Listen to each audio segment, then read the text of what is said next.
ढंग से चल रही थी और चलती हुई ध्वनि को हमने बीच में रोक दिया और रोक करके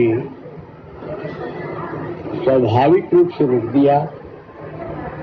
वैसे इस प्रकार की ध्वनि चलने पर मन में बहुत जल्दी एकाग्रता हो जाया करती है और वो एकाग्रता ही धीरे धीरे मनुष्य के लिए समाधि की जनक बन जाती है। अभी अभी महात्मा ज्ञानी राम ने परमात्मा के एक भक्त गपोचन की कथा हमारे सामने बतलाई। जिस समय ये गपोचन की कथा कही जा रही थी उस समय मेरे मन के अंदर अखिलात्मा त्रिजगत पावन भगवान कृष्ण के कुछ शब्द याद आ रहे थे और वो शब्द ये थे, श्रद्धा में यो यम पुरुषो यो यच्छ्रद्धास एव स। परमात्मा का रूप श्रद्धामय है, जिसकी जैसी श्रद्धा होती है परमात्मा वैसा ही बन जाता है। ये भगवान का शब्द मुझे याद आता रहा कि परमात्मा का रूप श्रद्धामय है, जिसकी जैसी श्रद्धा होती है परमात्मा वैसा बन जाता है। योग दर्शन में एक सूत्र आता है। कल के व्याख्यान में मैंने भव प्रत्यय किनको होता है, जन्म से योग ध्यान की प्रतीति किनको होती है, वो विषय मैंने एक दो दिन के पहले सब प्रकार से समझा दिया था और उसमें ये बतलाया था, भव प्रत्ययो विदेह प्रकृति लयानाम, विदेहानाम देवानाम प्रकृति लयानाम योगिनाम भव प्रत्ययो भवति। विदेह देवता और प्रकृति लीन योगी, इनको भाव प्रत्यय होता है, अर्थात जन्म से ही योग ध्यान की प्रतीति होने लगती है। ये मैंने 2 दिन पहले के व्याख्यान में स्पष्ट कर दिया था। कल के व्याख्यान के अंदर अश्वितानुरूप समाधि का वर्णन करके संप्रज्ञात योग की ऊंची स्थिति को मैंने समझा दिया था। आज प्रथम इस प्रकार का चला, मेरे सामने श्रद्धा का रूप घूमने लगा। भगवान श्री कृष्ण ने गीता के अंदर अपने मुखारबिंद से कहा है, श्रद्धया लभते ज्ञानम तत्परा संयतेन्द्रिय। ज्ञान प्राप्ति के 3 साधन बतलाए हैं। उसमें सबसे पहला बतलाया श्रद्धा और दूसरा बतलाया तत्पर, जो लगातार लगा रहे। तीसरा बतलाया संयतेन्द्रिय, जो अपनी इंद्रियों को पूर्ण रखता है, किसी प्रकार से पतन की ओर नहीं जाने देता। ये 3 साधन ऐसे हैं जिनके द्वारा मनुष्य यथार्थता को पा जाया करता है। श्रद्धया लभते ज्ञानम तत्पर फिर संयतेन्द्रिय। देखो, मैं श्रद्धा के विषय में कुछ बातें आज के इस व्याख्यान में बतला देना चाहता हूं, क्योंकि प्रकरण श्रद्धा का चला हुआ था भव प्रत्यय किन को होता है, स्वाभाविक योग ध्यान किन को होता है, वो मैं अपने पहले व्याख्यानों में बता चुका हूं। भव प्रत्यय विदेह प्रकृति लयानाम। उसके बाद जो लोग साधक योगी हैं उनके लिए भगवान पतंजलि देव ने श्रद्धा का विषय बतलाया। उपाय प्रत्ययो योगिनाम भवति, भव प्रत्ययो विदेह प्रकृति लयानाम। जन्म से ही योग ध्यान की प्रतीति होना ये तो देवता और प्रकृति ने योगियों को की है, किंतु उसके बाद दूसरी बात बतलाई, उपाय प्रत्ययो योगिनाम भवति।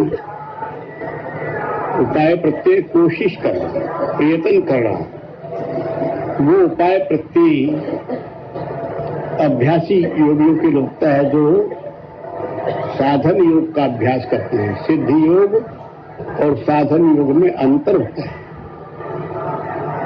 सिद्ध योग तो वो होता है जिसको गुरुदेव अपनी शरण में लेकर के और शक्तिपात करके उसके अंदर शक्ति की जागृति कर देते हैं, उसको सिद्ध योग कहते हैं। श्रीमद् भागवत में ये 11वें स्कंद में भगवान ने 2 श्लोक कहे और वो 2 श्लोक उनके अंदर कुछ बातें ऐसी बता दी।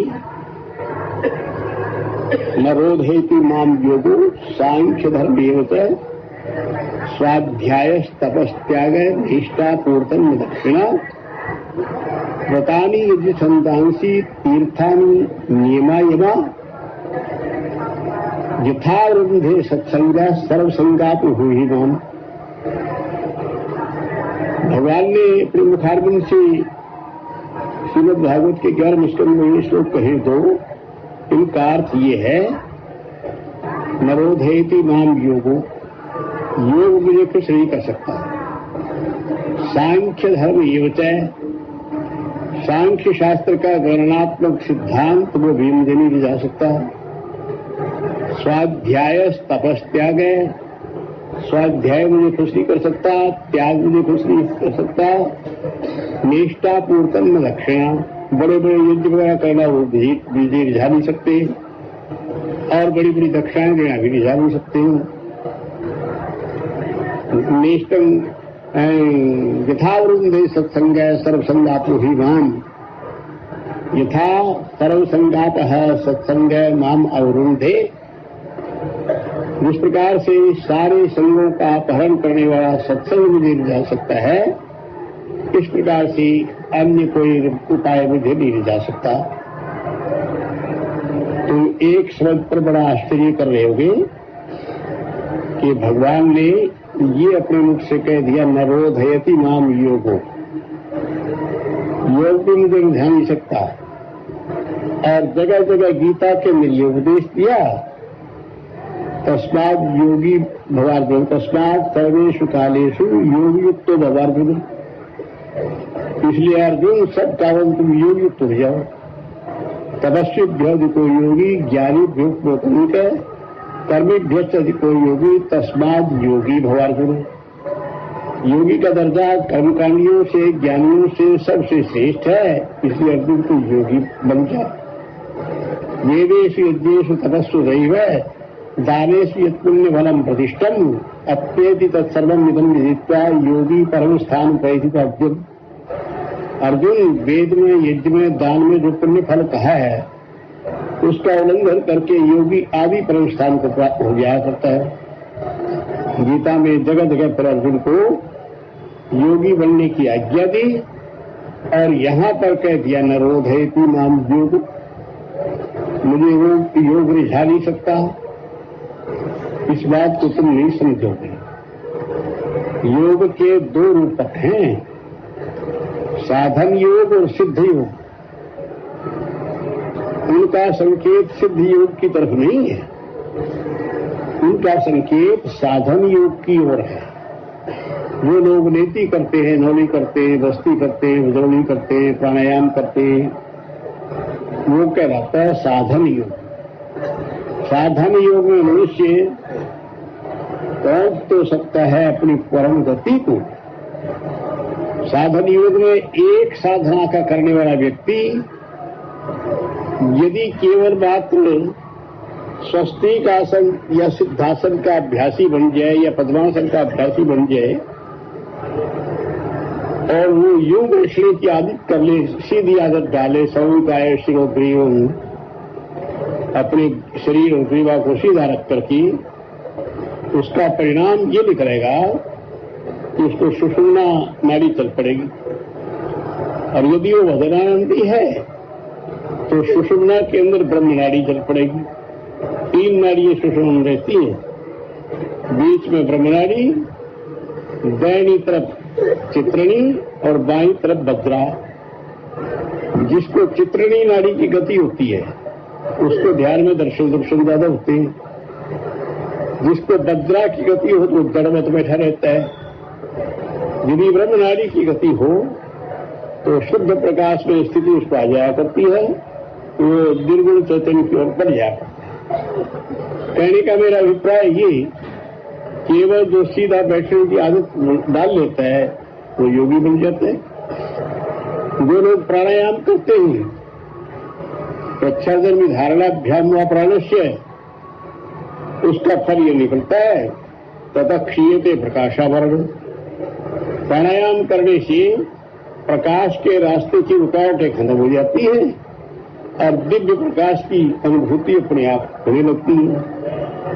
दयन्ते ही धायमानानाम धातूनाम यथामला पसेन्द्रियाणाम दयन्ते मलः प्राणस्य निग्रहात्। जिस तरह सोना चांदी आदि धातुओं को आग में तपा करके उनके मल जल जाते हैं, इसी प्रकार से तथैव इंद्रियाणाम मला प्राणस्य निग्रहात् दयन्ते। इंद्रियों के मल प्राणायाम करने से जल जाते हैं। कहने का अभिप्राय ये, साधन योग में तो मनुष्य को अभ्यास करना पड़ता है। अभ्यास करके वो अपनी पराकाष्ठा को पहुंच जाता है। साधन योग का परिणाम ये निकलता है। यहां पर भगवान ने जो संकेत किया है वो साधन योग की ओर किया। नरोधयति राम योगो सांख्य धर्म एवं स्वाध्याय तपस्त्याग निष्ठा पूर्धन दक्षिण व्रतानि यज्ञ संदांसी तीर्थानि नियमा यमा। बड़े बड़े व्रत करना, बड़े बड़े वेद पाठ करना, यम नियमों का पालन करना, नियम और यमों का पालन करना, ये इतने कोई भी नहीं रह सकते। यथावृंधे सत्संग सर्वसंगाप हुई वाम माम यथा सर्वसंगाप सत्संगा वृंधे।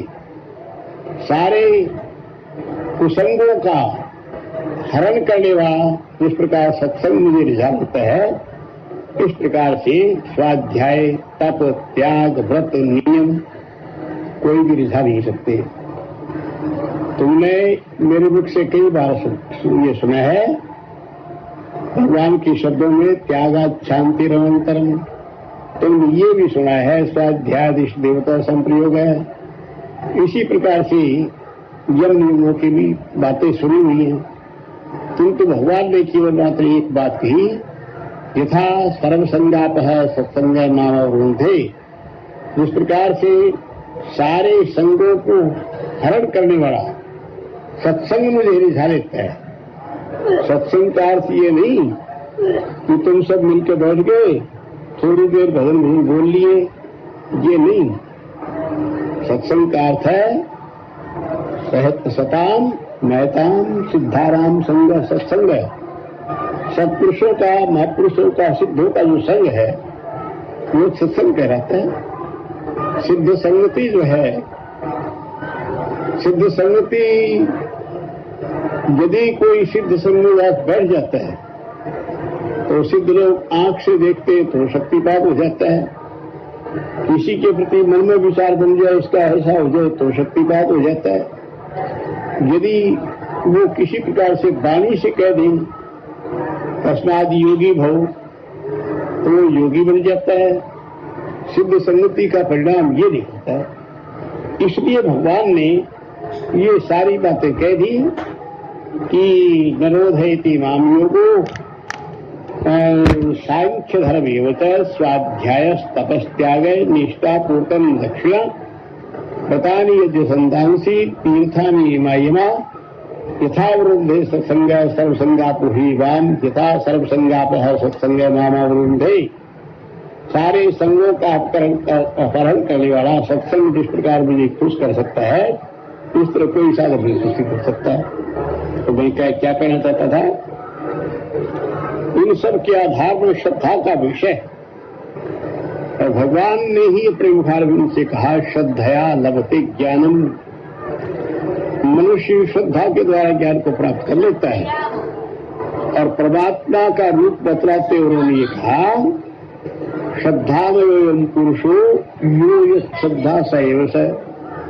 परमात्मा का रूप श्रद्धामय है, जिसकी जैसी श्रद्धा बन जाती परमात्मा वैसे ही बन जाता है। अब तूने गपोचन की कथा सुनी थी, गपोचन में गपोचन नहीं बन गए वैसे। मुझे थोड़ी सी अपने बच्चों की कुछ बात याद आ गई, वो तुम्हारे सामने मैं कह दूं।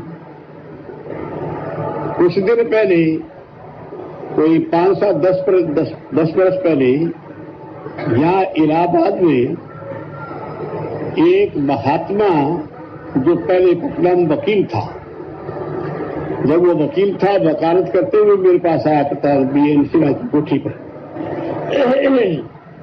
और उसके बाद हो गया वो महात्मा। वो बन गया वैरागी, अयोध्या में किसी से दीक्षा ले ली, तो वो भक्ति मार्ग में भगवान राम का भक्त बन गया। उसका एक भक्ता था, वो बच्चा वो हमारे पास छोड़ गया। यहाँ क्या रखिए इसको, उसका हमने नाम योगानंद रख लिया था, नाम घर का कुछ और था, किंतु रूढ़ी बाबा संस्कार उसके अंदर थे। हमने उससे पूछा कि भाई राम जी का कौन सा स्थान है? वो कहिए गुरु जी राम जी तो सबसे बड़े हैं, राम जी से बड़ा कोई है ही नहीं। मैंने कहा विष्णु भगवान तो नहीं, विष्णु भगवान से बड़े। मैंने कहा शंकर जी तो नहीं, राम जी तो शंकर जी से भी बड़े। और मैंने कहा ब्रह्मा सब आगे पीछे, राम जी सबसे बड़े। मैंने कहा राम जी का लोग बैकुंठ से नहीं, बैकुंठ से बहुत आगे हैं, वहां तो ब्रह्मा विष्णु वगैरह पहुंच भी नहीं सकते। मैं उसकी बातें सुनता रहा, प्यारा मुझे वो लगता रहा। मैंने कहा ठीक, ये है श्रद्धा का विषय। फिर हम गए ऋषिकेश में, उसको तो उसका बाप ले गया यहाँ से, क्योंकि उसके मेरी योग सिद्धांत की बातें आने लगी थी। उसने सोचा कि उसको अयोध्या ले चलो, नहीं तो यहाँ कहीं योग मार्ग की और प्रवृत्ति बन जाएगी, छोड़ देगा राम जी को। फिर छोड़ेगा तो नहीं, क्योंकि योग साधना करने लग जाएगा, इसलिए उसका बाप ले गया उसको हमारे पास से। फिर एक बार हम गए हुए थे ऋषिकेश। वृंदावन में हमारा एक बच्चा है, उसको हम जानते तो बचपन से हुए से, किंतु कुछ दिन पहले पंडित ब्रह्मदत्त शर्मा हाथरस वालों की लड़की से उसकी शादी हो गई। तो और वो बिहारी जी का पुजारी है, तो लड़की की शादी हो गया, हमारे पास ऋषिकेश में आया, मृदुल उसका नाम है। वहां आया ऋषिकेश में, मेरे मुख से एक बात निकल गई। मैंने कहा इतने चांस कला पुरुषा कृष्णस्तु भगवान स्वयं। ये जितने और अवतार हुए ये तो अंश कलाधारी आदमी थे, और कृष्णचंद्र साक्षात भगवान थे। तो कल हाँ गुरु जी बिल्कुल सच्ची बात कही आपने, कृष्ण जी तो भगवान है ही, और तो आदमी थे सारे। मैंने कहा हाँ भाई और आदमी थे, कृष्ण तो भगवान स्वयं। फिर मुझे कहता है गुरु जी थोड़ी सी बात मैं भी बता दूं। मैंने कहा तुम भी बता दे भाई, औरों की सुनकर तेरी भी सुन लेंगे। तो एक बात आपको बताऊं, आपको उसका पता नहीं है। मैंने कहा बता भी, जो अभी पता नहीं तू बता। कहा कि वो जो द्वारकापुरी कृष्ण थे ना, और क्या नाम, फिर वहां गए थे, गीता सुनाई थी। मैंने कहा कि वो उनसे तो द्वारकापुरी वाले पड़े थे। और द्वारकापुरी वाले जो कृष्ण थे उनसे मथुरा वाले कृष्ण बड़े थे, और मथुरा वाले जो कृष्ण जी थे उनसे वृंदावन वाले कृष्ण बड़े थे। और मैं कहा उससे आगे फिर और कि वृंदावन के जो कृष्ण जी थे उनसे बिहारी जी बड़े, और उनका बिहारी जी से आगे कोई और, अच्छा बिहारी जी से आगे कोई बड़ा नहीं, क्योंकि बिहारी जी का पुजारी है, बिहारी जी का भक्त है, बिहारी जी के मंदिर में पूजा करता है, इसके लिए बस बिहारी जी से बड़ा कोई और है ही नहीं, बिल्कुल ही नहीं है। मथुरा वाले कृष्ण जी बिहारी जी से छोटे थे, वृंदावन वाले भी छोटे थे, बिहारी जी से तो आगे आगे कृष्ण जी छोटे ही बनते चले गए, सबसे बड़े तो बिहारी जी। सरलता की बात थी, बड़ा प्यारा लगा मिलकर। खैर बिहारी जी को इतना विश्वास तो है इसका। एक बार हम गए काठमांडू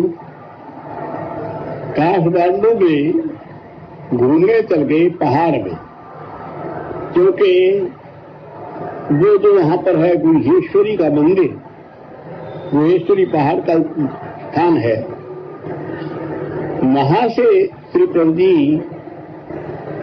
नेपाल गए थे, वहां हिमालय गए थे।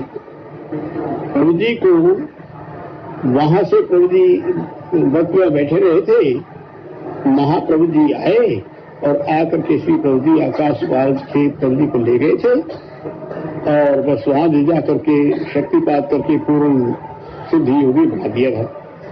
तो हम वो गुहेश्वरी का स्थान देखने के लिए गए थे। वो कच्चे पहाड़ में है, मंदिर भी है, गुहेश्वरी का छोटा है पहाड़ के ऊपर में। खैर घूमने फिरने की आदत थी, अब तो जरा शरीर इतनी दवाई नहीं देता, नहीं तो इस इलाहाबाद के अंदर भी 6-8 10 मील हम बाहर जाया करते थे। ये जो झूसी की तरफ का पहाड़ है सारा मेरा दिखा हुआ है, ये नाड़ा है गिरता है, उसके साथ साथ चढ़ करके बिल्कुल पहाड़ के ऊपर चढ़ करके पल्ली तरफ उतर जाया करते थे, नित्य जाया करते थे। मतलब ये जो हम कुंभ देख रहे हैं, ये हमारा छठा कुंभ है इलाहाबाद का। पहले से जो कुंभ देखे, एक बार तो हमारा कैंप बाहर लगा, एक बार हमारा कैंप लगा था कुंभ से परली तरफ, एक बार पुल के नीचे लगा था, एक बार यहाँ हनुमान जी के नीचे लगा था। कुंभ हो के कैंप, एक कुंभ में इंदिरा गांधी आई थी, तो इस प्रकार से ये हमारा छठा कुंभ है जो आप देख रहे हैं। तो पहले वाली शरीर की रचना से तो 3 दिन जाया करते थे, किंतु अब का बात और है। तो खैर मैं जो बात कह रहा था, वो काठमांडू हम चले गए। काठमांडू में जाकर के पहाड़ घूमने की इच्छा से हम चले गए। कच्चा पहाड़ है वहां, चलते चले गए, कई मील 2-3 मील निकल गए। वहां पहाड़ की एक घाटी थी, कच्चे पहाड़ की, पथरीला पहाड़ नहीं है। उस कच्चे पहाड़ की घाटी में मुझे कुछ शोर सा सुनाई दिया। जब शोर सुनाई दिया तो मैं उस घाटी के अंदर चला गया और जाकर के वहां क्या देखा, वहां पर कुछ पहाड़ी लोग नंगे नाच रहे, उनमें कुछ स्त्रियां भी है, कोई छोटा मोटा कपड़ा यहाँ बांधे हुए है, बाकी वो सिर्फ नंगे नाच रहे, स्त्री पुरुष सब। और वो नंगे नाचते हुए कहते चिंचनी चिंचनी चिंचनी चिंचनी चिंचनी का कीर्तन कर रहे थे। तो भाषा कोई हमारी जानता नहीं था। मैंने उनसे कहा भाई चिंचनी कौन है? एक आदमी था जो हिंदी भाषा थोड़ी समझता, वो मेरे पास आ गया, कल के चिंचनी हमारा देवता है। मैंने कहा ये देवता इतना बड़ा है कि इस चिंचनी से बढ़कर तो संसार में कोई देवता है ही नहीं। मैंने कहा राम भगवान, अरे नहीं ये सब कुछ नहीं, चिंचनी के सामने कोई चीज नहीं। मैंने कहा भगवान के साथ, नहीं चिंचनी के साथ कुछ नहीं। भगवान शंकर नहीं ये तो सब छोटे छोटे हैं तो सही है, पर सब छोटे छोटे, चिंचनी सबसे बड़ा है। तो इसलिए हम चिंचनी को जपते हैं, जो चिंचनी को जपेगा उसी का कल्याण होगा, दूसरे का नहीं होगा। चिंचनी सबसे बड़ा देव। मैंने कहा अच्छा भाई, तो हम भी चिंचनी चिंचनी जपोगे तो होगा, चिंचनी को जपेगा।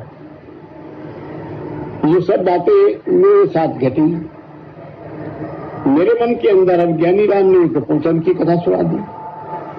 मेरे मन के अंदर ये भावना घूमती रही, श्रद्धामय पुरुषो श्रद्धा संयोग है, परमात्मा का रूप श्रद्धामय है। जैसी जिसकी श्रद्धा होती है ये श्रद्धा संयोग है, जिसकी जैसी श्रद्धा होती परमात्मा वैसे बन जाता है। योग दर्शन के अंदर क्या कहा भगवान पतंजलि ने? पहले तो बतला दिया भाव प्रत्यु विदेह प्रकृति रहना। विदेह और प्रकृति लीन योगियों को भाव प्रत्यय हो जाता है, जन्म से योग ध्यान की प्रतीति हो जाती है। और दूसरी बात कही उपाय प्रत्यय योगी नाम भवती। उपाय प्रत्यय जो है कोशिश करना, साधन योग, इसको योगी करते हैं। उससे आगे ये श्रद्धा का विषय बताया है। श्रद्धा वीर्य स्मृति स्वाधि प्रज्ञा पूर्वक इतरेशाम उपाय प्रत्यावलंबी नाम योगी नाम श्रद्धा वीर्य स्मृति स्वाधि प्रज्ञा पूर्वक। ये उपाय बतलाया कि जो कोशिश करने वाले योगी हैं, जो साधन योग करने वाले हैं, साधना करने वाले हैं, साधना छोटी चीज नहीं है। यदि कोई सदाचारी ब्रह्मचारी एक भी साधना करने लग जाए, मनमानी साधना करने से तो मनुष्य धोखा खा जाता है। जैसे जब हिंदी आंदोलन चला था एक बार चंडीगढ़ में, वहां पर एक साधु को कहीं से सुनाया कि भोन ज्ञानम सूर्य संयमात, सूर्य में संयम करने से फिर भोन का ज्ञान हो जाता है। वो बेचारा संयम को कुछ जानता ही नहीं था, यूं सूर्य को देखना शुरू कर दिया। 3 दिन देखता ही रहा, बिल्कुल अंधा हो गया, फिर कुछ नहीं रहा, आंखें झलकाती रही। तो ये नहीं देखा देखी साधे योग चीजें काया बाढ़े रोग, ये तो वो उठती है। किंतु यदि किसी गुरुदेव के द्वारा उपदिष्ट होकर के ठीक ढंग से साधना करना आरंभ करे उनकी, तो योग की एक क्रिया से ही पराकाष्ठा पहुंच जाए।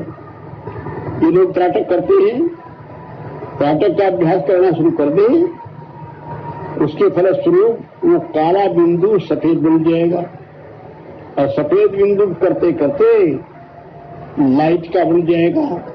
लाइट के बिंदु को आंखें कहीं लगाओगे, भीतर बाहर तक का दिखने लगेगा।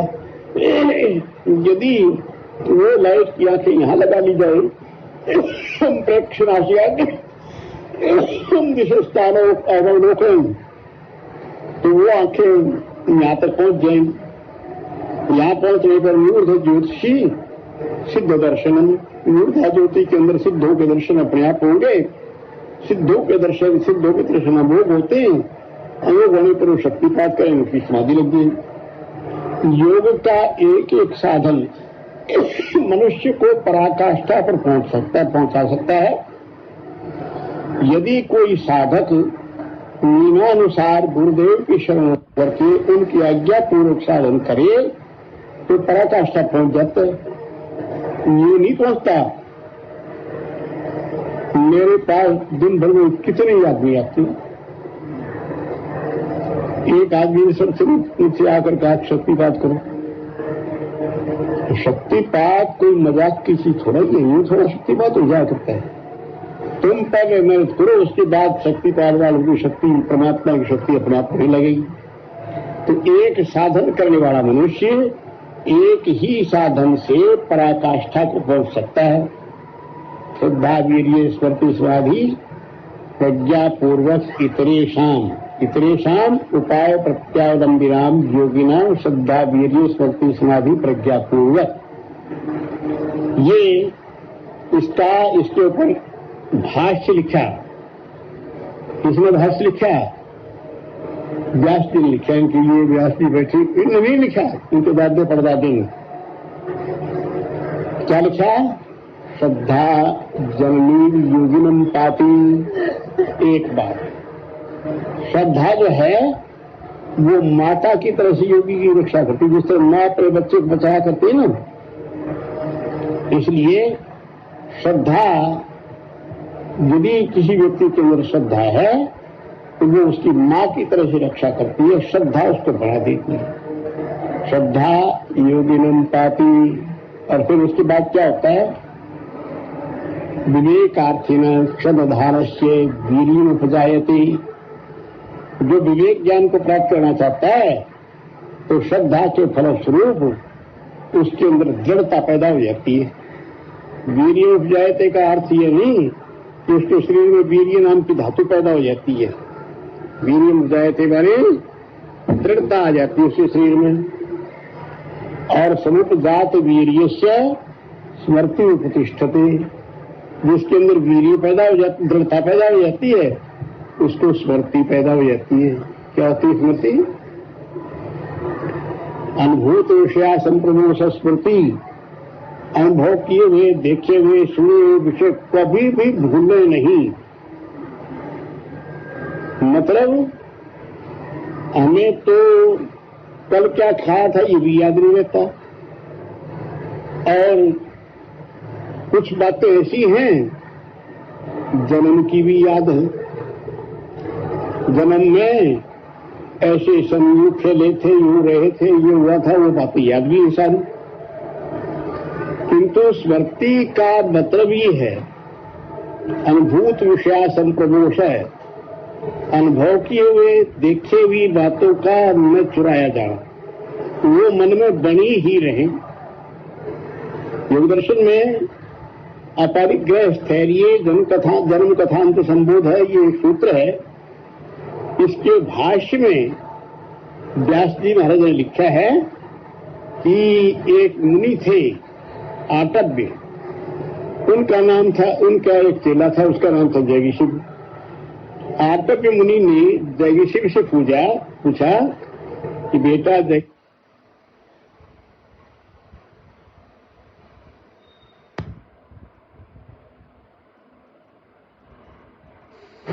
आटव्य मुनि ने जैगिशिव से पूछा कि बेटा जैगिशिव, तुम अपने कितने जन्मों को जानते हो, कितने जन्मों की याद है तुम्हें?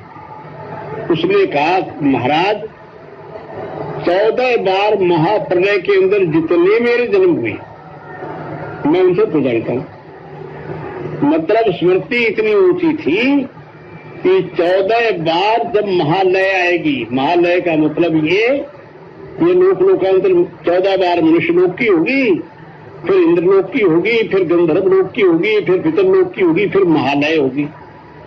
14 बार महालय होने के बाद फिर भी इतने जन्म में, इतने प्रलयों के अंदर जितने मेरे जन्म हुए, अब मनुष्य का जन्म तो पहले 100 वर्ष में 1-2 बार हो जाता है, 200 वर्ष में 2 जन्म हो जाएंगे। तो महालय के अंदर तो नाम करोड़ों जन्म, अरबों खरबों जन्म हुए उसके। किंतु जैगिशिव ने ये कहा मुझे वो सारे के सारे याद है, ये भी याद है कौन मेरी माँ बनी, कौन मेरा बाप बना, हमने क्या खाया क्या पिया। तो इतने जन्मों की स्मृति उसको कायम थी।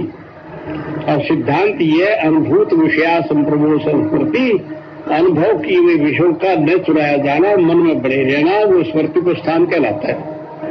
विवेकार्थिना समुपजात वीर्यस्य स्मृति उपतिष्ठते। और स्मृति को स्थाने जब स्मृति कायम हो जाएगी, चित्तम अनाकुलम समाधीयते, निर्विघ्न चित्त समाधिस्थ हो जाता है। और समाधिस्थ हो जाने फिर क्या हुआ, समाधीयमानस्य प्रज्ञा विवेको उपावर्तते। जिसकी समाधि हो जाती है उसको रितंभरा प्रज्ञा या प्रज्ञा विवेको उपावर्तते, माने प्रज्ञा विवेक वितंभरा प्रज्ञा अपने आप पैदा हो जाती है। फिर उसका फल क्या निकला, ये यथावत वस्तु में जाना थी, जिससे वस्तु की यथार्थता को योगी जान लेता है। तो ये श्रद्धा का इतना बड़ा परिणाम निकलता है। श्रद्धा जननी योगिनम पाति विवेकार्थिन श्रद्धानस्य वीर्योपजायते समुपजात वीर्यस्य स्मृति उपतिष्ठते स्मृत्युपस्थाने चित्त बनाकुलम समाधीयते समाधीयमानस्य प्रज्ञा विवेकोपावर्ते येन यथावत वस्तु निधान। प्रज्ञा विवेक पैदा होने के बाद मनुष्य यथार्थता का ज्ञाता हो जाए। इसलिए आज कुदरती प्रकरण इस प्रकार का आया इसलिए मैं श्रद्धा पर इतनी सी बातें बतला दी। श्रद्धामयो यम पुरुषो यूय श्रद्धा सैव स। परमात्मा का रूप श्रद्धामय है, जिसकी जैसी श्रद्धा होती परमात्मा वैसे बन जाता है। चिंचड़ी वालों के चिंचड़ी बन गया, और कृष्ण वालों के लिए बिहारी जी बन गया, राम वालों के राम बन गया, और अल्लाह तल्ला वालों के लिए अल्लाह तल्ला खुदा, और जो कुछ देशी सभी अपने अपने परमात्मा को सबसे बड़ा मानते हैं। इसलिए मेरा कहने का अभिप्राय केवल मात्र ये था कि तुम मन लगाकर अपनी साधना में लगो। मैं देखता रहता हूँ, मेरे मन की मेरी भावनाएं हैं इस प्रकार की, कोई योग्य ब्रह्मचारी संयमी रास्ते पर चलने वाला मिल जाए तो हमने पहले जिन जिन को साधना कराई है वो प्रभु जी करुणा कृपा से बड़ी ऊंची स्थिति में पहुंच गई, कई तो जंगलों में निकल गई। तब मेरे ख्याल में उदयपुर कोई विंध्यवासिनी आने वाले हैं, प्रमोद आने वाला, उनको बताऊंगा कि पाकिस्तान की सीमा पर हमारा एक योगी मिला था जंगल में। आश्चर्य थी को बर्फ में कैसे रह रहा है, उसने बता दिया मैं ऐसे रह रहा। तो जो लोग दिल लगाकर साधना करेंगे, मन में तो मेरे है कि कोई करे और करके दृढ़ता के साथ 4-6 महीने आंखों के सामने रह करके करे साधना, तो उसका फल ये निकलेगा, श्रद्धया लभते ज्ञानम तत्पर। श्रद्धा उसके मन के अंदर होगी और फिर वो तत्पर रहेगा, लगा रहेगा। और संयतेंद्रिय, यदि एक मनुष्य साधना करता रहता है दृढ़ता के साथ और इंद्रिय जय नहीं है, तो इंद्रिय तो बहुत दुष्ट हैं। ये तो भीतर की शक्ति को बाहर निकालने का काम इंद्रियों का ही है। ये शक्ति रहने नहीं देती, ये खो देती। तो ईश्वर ऐसी कृपा करे कि संयतेंद्रिया आ जाए किसी प्रकार से। यदि इस प्रकार की नियम से परम श्रद्धा के साथ लग करके जो साधना करेगा, उसके लिए श्रद्धया लभते ज्ञानम एक उपाय, पुनश्च संयतेंद्रिय 2 उपाय, और तीसरा तत्पर जो लगा रहता है। मैंने सुना है, अतिशय रगड़ करे जो कोई, अनल प्रगट चंदन पे हुई। चंदन बहुत ठंडी चीज है, जो अत्यंत रगड़ करते चंद्र में से भी आग निकाल देती है। तो इसलिए जो डट करके साधना करेंगे, नियम बना करके, उनको सफलता मिलेगी। और यहाँ तो मिलेगी। नेपाल वाले बैठे बैठे देखते रहते हैं, कोई करके देख लो, उनका वहीं से शक्तिपात होता है। मेरे से क्या शक्तिपात मांगोगे? श्री प्रभु जी के स्वरूप के सामने बैठ कर देखो, उनसे कुदरती शक्तिपात होता है। आज हमें एक साधक, पुराना साधक मिला था, वो एक बात बता रहा था। वो कह रहा था कि आपकी जो सिद्ध गुफा है उसमें बैठने से नाद अपने आप चलने लगता है। अब उसको नाद सुनने लग गया होगा गुफा उजड़ने से। श्री प्रभु जी वहां विराजमान रहते थे, उनका तेज, उनका परमाणु गुफा के अंदर परिपूरित रहते हैं, इसलिए जो उसको जाग बैठ जाता है उसका ध्यान अवश्य लग जाता है। तो वो नादानुसंधान का अभ्यास करता होगा। जो मुझसे कह रहा था कि आपकी गुफा में एक तो चमत्कार मैंने देखा। मैंने कहा क्या देखा? कि वहां नाद प्रकट हो जाता है अपने आप, बिल्कुल।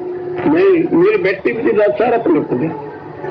मैंने कहा ठीक है भाई, तेरी बात तेरे, क्योंकि तू नादानुसंधान वाला था, तेरे को नाद ही प्रकट हो गया। और कोई ध्यान में बैठेगा तो उसका ध्यान ही लग जाएगा। हम अपनी गुफा को बंद रखते हैं क्योंकि मेला जाने लग गया, उसके अंदर स्त्री भी, पुरुष भी, लड़कियां भी उधर होने लग गए, इसलिए हमने अपनी गुफा बंद कर दी, जाने नहीं देते चीज। जो तीव्रतम अभ्यासी होगा, योग ध्यान करने वाला, उसको बैठा देंगे, ताला खोल देंगे, फिर उसको निकाल देंगे, फिर दूसरे को बिठा देंगे। इसलिए मेरा कहने का अभिप्राय केवल बात ये, महात्मा ज्ञानी राम ने ऐसा पद बोला जिससे मेरे मन के अंदर ये भावनाएं बन गई। श्रद्धा में योयम पुरुषो यो श्रद्धा सैव से। तो श्रद्धा में परमात्मा का रूप है, उसको कोई चिंतनी कह ले, कोई गोपाल कह ले, कोई राम कह ले, कोई अल्लाह ताला कह ले, खुदा गुण करीम कह ले, और कई रूप मिलवाए। परमात्मा उसी रूप में उसको फल देता है जो श्रद्धा पूर्वक लग करके, जितेंद्रिय रह करके तत्परता से अभ्यास करता है वो उसी स्थिति को पा जाता है। तो सब लोग 5 बजे से बैठ जाते हो, जो यहाँ है वो बैठते हैं, कुछ बैठते हैं, कुछ नहीं बैठते, किंतु बैठ करके तुम अपने गुरु मंत्र का जाप करो। ये अक्षय क्षेत्र है, यहाँ जितना जप लोगे उतना पुण्य बढ़ता ही चला जाएगा, ज्ञान और तप फलीभूत होते चले जाएगा। बस आशीर्वाद।